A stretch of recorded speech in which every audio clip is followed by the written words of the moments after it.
کچھ کہانیاں ایسی ہوتی ہیں جنہیں سن کر یقین کرنا مشکل ہو جاتا ہے۔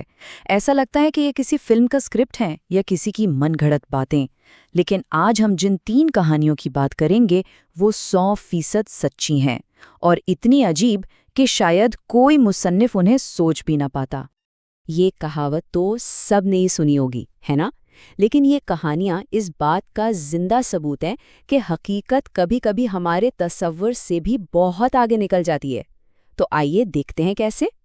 ہماری پہلی کہانی پریا نامی ایک خاتون کی ہے۔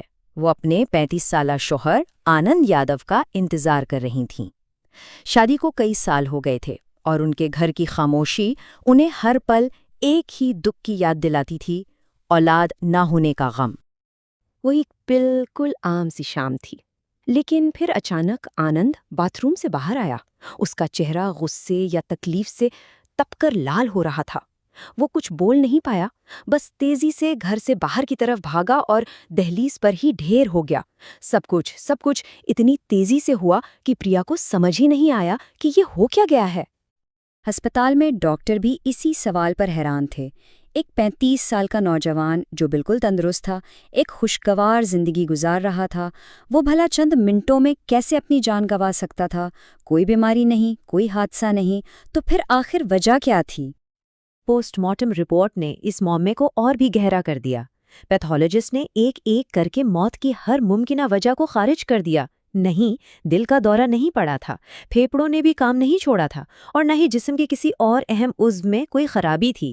موت کی کوئی بھی طبی وجہ مل ہی نہیں رہی تھی۔ معائنہ ابھی جاری ہی تھا کہ اچانک پیتھولوجسٹ کی نظر آنند کے گلے کے اندر ایک ایسی چیز پر پڑی جسے دیکھ کر وہ دنگ رہ گئے۔ انہوں نے اپنے پورے کیریئر میں ایسا منظر کبھی نہیں دیکھا تھا۔ یہ ایک ایسی دریافت تھی جو کسی بھی میڈیکل کتاب میں درج نہیں تھی۔ اور تب اس ناقابل یقین موت کے پیچھے چھپی خوفناک حقیقت سامنے آئی۔ اولاد کی شدید خواہش میں آنند نے ایک تانترک کی بتائی ہوئی ایک عجیب و غریب رسم پر عمل کیا تھا۔ رسم یہ تھی کہ اگر وہ ایک زندہ چوزے کو سالم نگل لے تو اسے اولاد نصیب ہوگی۔ لیکن قسمت کو کچھ اور ہی منظور تھا۔ وہ چوزا اس کے گلے میں پھنس گیا، سانس کی نالی بند ہو گئی اور چند ہی لمحوں میں اس کی موت واقع ہو گئی۔ اب چلتے ہیں 1979 کے جنوبی افریقہ، جہاں ہماری دوسری کہانی منتظر ہے۔ 64 سالہ جان پیرن ایک تنہائی پسند شخص تھا جو لوگوں سے ملنا جلنا زیادہ پسند نہیں کرتا تھا۔ ایک دن اسے ایک انجانی سی خواہش نے مجبور کیا کہ وہ قریب کے اس پارک میں جائے جہاں وہ برسوں سے نہیں گیا تھا۔ وہاں پہنچ کر اس نے ایک بلند چٹان کے کنارے پر ایک نوجوان کو بے چینی سے ٹہلتے ہوئے دیکھا۔ جان کو فوراً اندازہ ہو گیا کہ یہ نوجوان اپنی زندگی ختم کرنے کا سوچ رہا ہے۔ 2 بالکل مختلف انسان، ایک جو زندگی سے بھاگتا تھا اور دوسرا جو زندگی کو ختم کرنے والا تھا، ایک ہی منظر میں جمع تھے۔ جان پیرن نے وہ کیا جس کی کوئی توقع نہیں کر سکتا تھا۔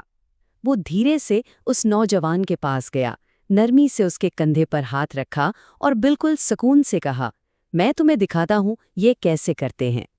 اس سے پہلے کہ وہ نوجوان کچھ سمجھ پاتا، جان پیرن سکون سے چلتا ہوا چٹان کے آخری کونے تک گیا اور نیچے گہری کھائی میں چھلانگ لگا دی۔ اس نوجوان کی آنکھوں کے سامنے ایک انسان نے اپنی جان دے دی۔ موت کو اتنے قریب سے اور اتنی بھیانک شکل میں دیکھ کر اس نوجوان کا دل دہل گیا۔ اسی ایک لمحے میں اسے احساس ہوا کہ وہ مرنا نہیں بلکہ جینا چاہتا ہے۔ ایک اجنبی کی ناقابل فہم قربانی نے اسے زندگی کا وہ تحفہ دے دیا جسے وہ خود ٹھکرانے والا تھا۔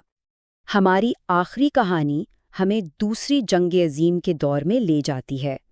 3 مارچ 1944 جنوبی اٹلی میں ایک مال گاڑی پہاڑی راستے پر چڑھ رہی تھی۔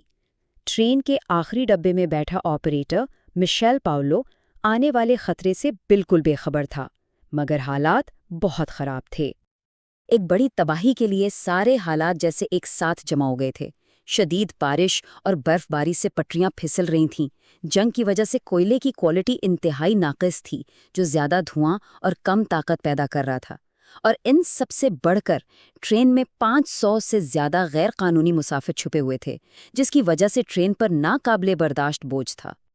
جیسی ٹرین نے ایک لمبی تنگ سرنگ میں داخل ہونا شروع کیا، اس کے انجن نے جواب دے دیا۔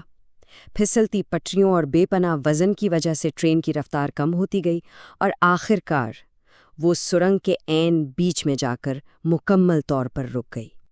کچھ دیر بعد مشیل کو احساس ہوا کہ ٹرین کے ڈبوں سے کوئی آواز نہیں آ رہی۔ 500 سے زیادہ لوگوں کی موجودگی میں ایسی مکمل گہری خاموشی، یہ انتہائی غیر معمولی تھی۔ اس کے دل میں ایک انجانا خوف پیدا ہوا اور وہ ٹارچ لے کر اندھیرے ڈبوں کی طرف بڑھا۔ جب اس نے ڈبوں کے دروازے کھولے تو اس نے اپنی زندگی کا سب سے ہولناک منظر دیکھا۔ لوگ اپنی جگہوں پر ایسے بیٹھے تھے جیسے سو رہے ہوں، لیکن وہ سب مر چکے تھے۔ کل 521 افراد اس خاموش موت کا شکار ہو چکے تھے۔ وہ جو ہلکی ٹھک ٹھک کی آوازیں اسے سنائی دے رہی تھیں، وہ دراصل لوگوں کے بے جان جسم تھے جو ٹرین کے جھٹکوں سے گر رہے تھے۔ اس اجتماعی موت کی وجہ سائنس نے بتائی۔ جب ٹرین سرنگ میں رکی تو عملے نے انجن کو دوبارہ چلانے کی کوشش میں ناقص کوئلے کو تیزی سے جلایا۔